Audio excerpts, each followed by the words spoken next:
and welcome to another episode of something. I don't know what this is. Hello and welcome to another episode of Maddie opens a box with tea in it and talks shit about stuff. So, let's do it! Hi guys, welcome back to my channel. My name is Maddie if you're new here. Hope your day is going well. And today we are going to be opening another Sips By box. This is a tea subscription box. They reached out to me. This is not sponsored. They are just sending me these boxes and I'm going to be opening them for you on my channel. And I'm also going to be spilling some tea because reasons. And I also have a coupon code for your first box off. It's BookPusher5. You get $5 off your first box. Let's get into what is in here. I'm like official with my box cutter and everything. So we've got our little card. I'm not gonna read this. Ooh, okay. Okay. Pretty. Got some cool stuff in here. First thing we have is English tea #1, which is actually cool because I am drinking right now the Harney and Sons Paris blend that they put in the last box, and I love this. So if this is anything like this one, I'm gonna like it. So English tea #1 black tea, blend of exclusive quality teas lightly flavored with bergamot, and delightful cup for all occasions. Very nice. Okay. And then we have ROY-BOSE. I don't remember how to say this. ROY-BOSE. So we got that guy. This doesn't have any details. I like that they give like a good quantity of the teas themselves. Next on the stack, we have Asheville Tea Company, black tea, calendula, bergamot, essential oil. And then we have Davidson's Organics Energize Ayurvedic Infusions. I don't know what that means, but that's what it looks like. It's very nice. Very nice indeed. Let's go over what these actually are, shall we? So the Asheville Grey is high caffeine. Yeah, they're all, like 3 of them are high caffeine, one's caffeine free. And the one thing that I do like about Sips By is that they actually have like a quiz you can take, so they know exactly kind of like what I like in my teas, and they worked out really well. Like I really did like the ones that I tried from the last box, so I'm excited for these. I think this box had less in it than last time, but that is totally okay. I have not gone through pretty much any of the ones from the last box yet. I don't drink a lot of tea, but I'm excited to try more teas, and that is why I would love to continue doing this for you guys. Okay, so what we're going to talk about today, I basically came up with the idea last video to do the spill the tea book tag every time that I do this video, but I didn't put in that tag spill tea on specific book tropes, and we're going to be talking about romance tropes that I hate right now. So let's just go ahead and dive into it, shall we? The reason why I'm making this video all about romance tropes I hate is because of this book. I don't know if my wrap-up has gone up first before this video or not, but I fucking hated this book, and there is a romance trope between a teacher and a student. I actually kind of love that trope. I like a good taboo relationship, but this is between a female teacher's assistant and a male student. And for some reason, the main character is this goody two-shoes girl, and for some reason she thinks that what she did is okay and acceptable, and he's the villain to her victim. And I just cannot stand that when a main character in a romance novel is the victim to everything that's going on in her life when it's really her own damn fucking fault. I can't stand that shit at all. So that's why we have this video today. And I also asked you guys on Twitter as well as Instagram to send me in some of your least favorite romance tropes, and I'm now going to react to them. Will you guys send something because I haven't checked yet? Okay, dokie. I got a good amount here. Oh, wow, you guys came fucking through. Holy shit. I haven't looked at these yet. Okay, so the first one I see is a woman putting up with an asshole because of his tragic pasts. Yes, I agree with this. I actually wrote in my notes specifically, I hate the trope of a woman trying to fix a broken man. Fucking over it. Men, deal with your feelings. It's not my job. Got it? Cool, capiche, move on. Cheating without consequences. Ooh, yes, exactly. I put in my notes as well. Cheating, any type of cheating. If you are not in an open relationship and you are doing any sort of cheating, you're fucking awful and you should not do that. Am I good at this, guys? Is this good? Is this funny? All right, so unplanned pregnancy as a plot device, miscommunication as a plot device. Yes, I hate unplanned pregnancy tropes.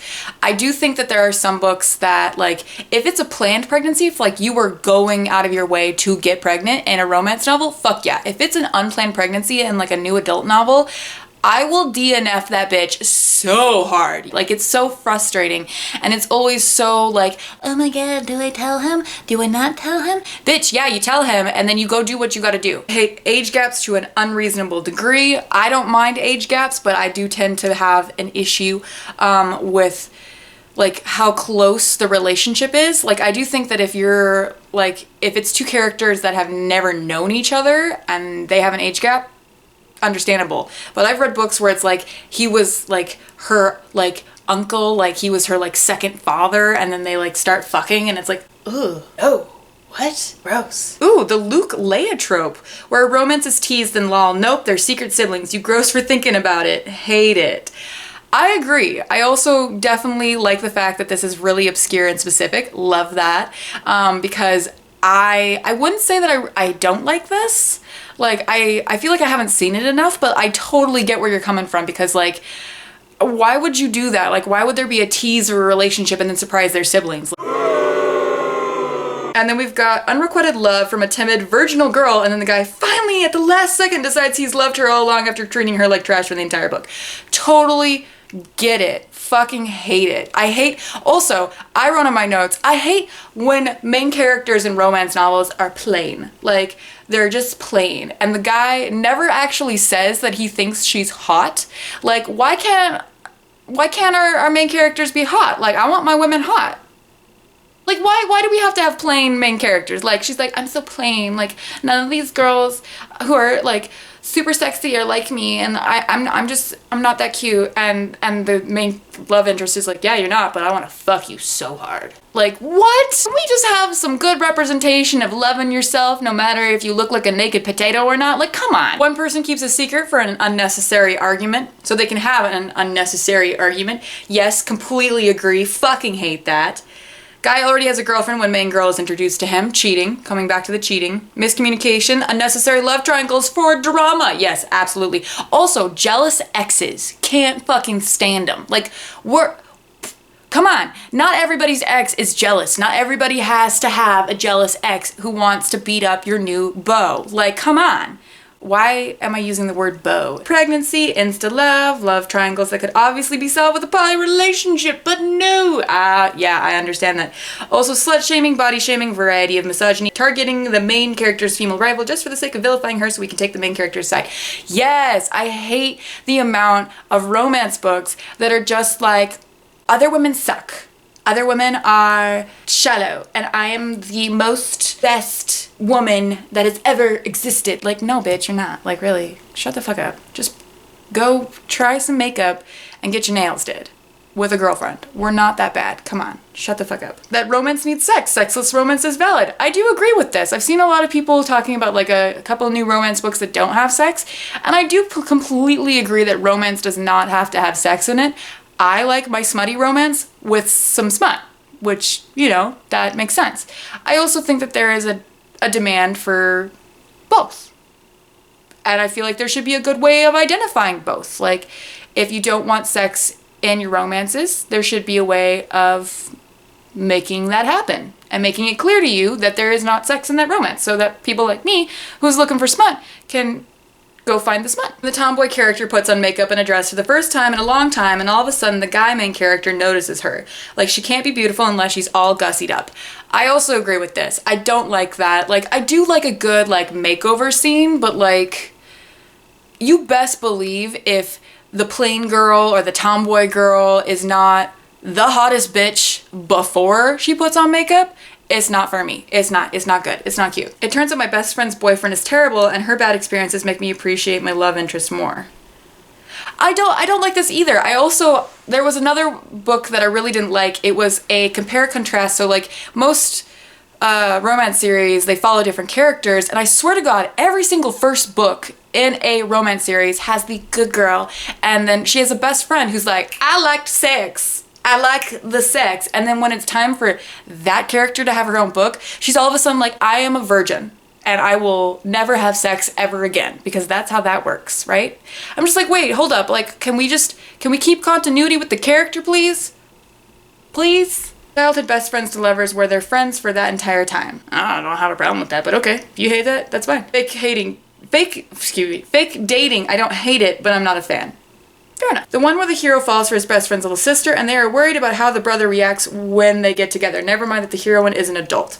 I agree with this. I don't like this whole concept of like a brother being super protective over a sister or like family members being protective over each other. It's like, do what you fucking want. God, like, I'm not gonna stop any of my siblings from dating somebody, like, unless they're like actively a bad person, like a criminal type person, like, no, like, otherwise, no, I don't fucking care. Innocent virgin that falls for bad boy with a mysterious past and ends up pregnant at the end. Yes, absolutely fucking detest this. Ooh, this is a good one. The heroine genuinely dislikes the male lead and thinks he's a bad person, but still finds herself uncontrollably attracted to him, is unable to resist his advances.